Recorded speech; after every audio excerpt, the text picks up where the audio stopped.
That means investing in the jobs of the future, training our workers to compete for those jobs, and controlling the healthcare costs that are driving us into debt. We have Americans driving Hyundais and Kias. Well, I want to see folks in Korea driving Fords, Chevys, and Chryslers. That has to be our driving focus. That means asking ourselves 3 questions every day. How do we make America a magnet for new jobs? How do we equip more of our people with the skills those jobs require? And how do we make sure that your hard work leads to a decent living? That has to be our driving focus, our North Star. That's my driving focus. I want everybody to be clear about this, because driving in, I saw some folks who were, saying, what are you going to do about debt, et cetera. Small businesses like these are driving our economy. Yes, it costs money to develop these vehicles.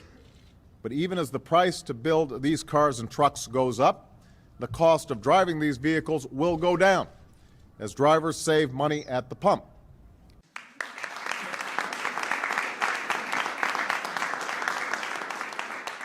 I want to thank the House Blue Dogs and their leader, especially Baron Hill, who's been a driving force in favor of PAYGO. If the threat from Iran's nuclear and ballistic missile programs is eliminated, the driving force for missile defense in Europe will be eliminated, and that is in our mutual interests. To build that foundation, we have to slow the growth of healthcare costs that are driving us into debt.